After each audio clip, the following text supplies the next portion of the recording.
Bienvenue dans le premier épisode de La vie autrement.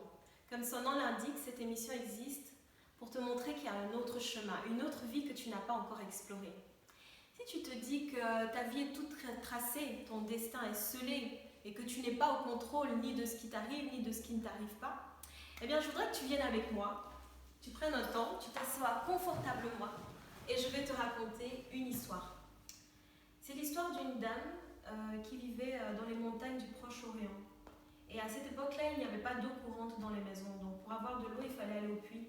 Les femmes allaient en groupe à des heures précises, elles sortaient pour aller puiser de l'eau. Mais cette dame, elle sortit pour aller puiser de l'eau et elle était seule.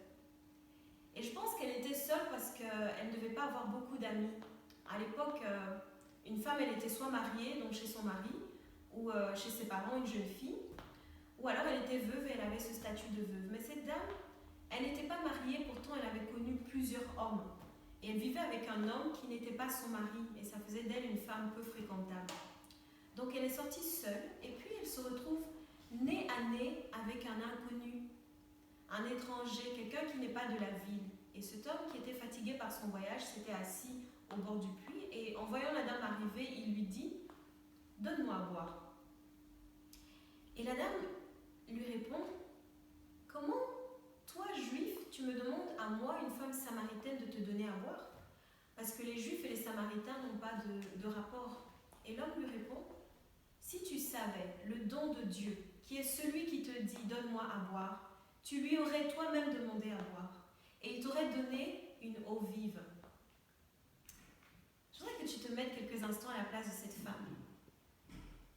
Stigmatisée, jugée par les gens de son temps, seule avec sa honte, seule avec ses problèmes, seule avec ses difficultés et qui doit se débrouiller pour vivre. Et voilà qu'elle croise un inconnu qui lui dit « Dieu t'a fait un cadeau ». Elle a dû se dire « Moi ? Dieu m'a fait un cadeau à moi ?» Déjà, pourquoi est-ce que Dieu s'intéressera à quelqu'un comme moi, une femme de mauvaise vie comme moi ? À plus forte raison me faire un cadeau.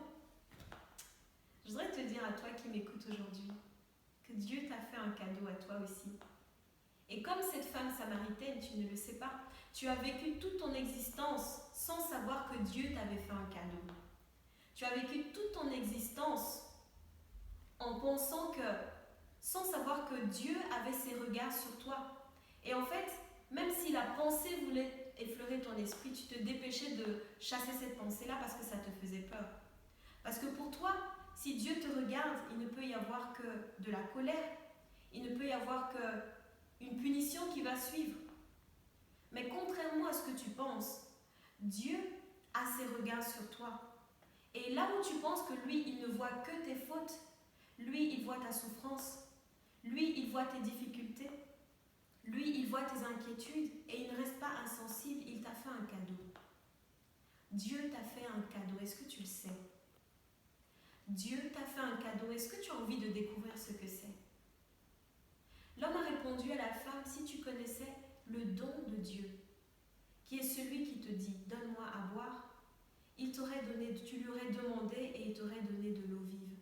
Et la dame, elle lui répond, mais tu n'as rien pour puiser, et le puits est profond, alors d'où est-ce qu'elle te vient cette eau vive ? En plus, tu me parles d'une eau vive, une eau qui serait meilleure que l'eau de ce puits. Mais attends, ce puits, c'est le puits de Jacob. C'est le puits de notre père Jacob, qui a creusé lui-même ce puits et qui en a bu, lui, ses enfants et son bétail. Et toi, tu prétendrais que tu aurais pour moi une eau qui serait meilleure que l'eau de ce puits ?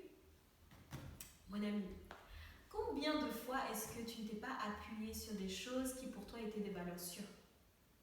Des choses qui pour toi étaient les repères de ta vie, ça représentait ta sécurité.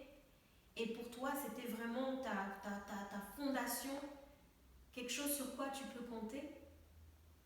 Tes enfants, ou ton mari, ou ton mariage, ton travail, ton intelligence, ta force, ta beauté, ta religion.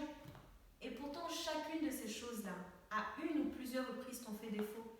Tu comptais sur ta beauté, l'homme que tu aimais a trouvé une plus belle que toi. Tu comptais sur ta force, tu es tombé malade, et tes forces t'ont quitté. Tu comptais sur ta famille et dans cette épreuve, ils n'ont pas été là. Combien de Est-ce que les choses sur lesquelles tu t'appuyais t'ont fait défaut? Cette dame, elle avait soif et elle allait chercher de l'eau à l'endroit le plus sûr où elle pouvait trouver de l'eau. Le puits de son père Jacob, c'était une valeur sûre, c'était une sécurité. Mais cet homme qui est en train de lui parler lui montre qu'il y a une faille dans sa certitude.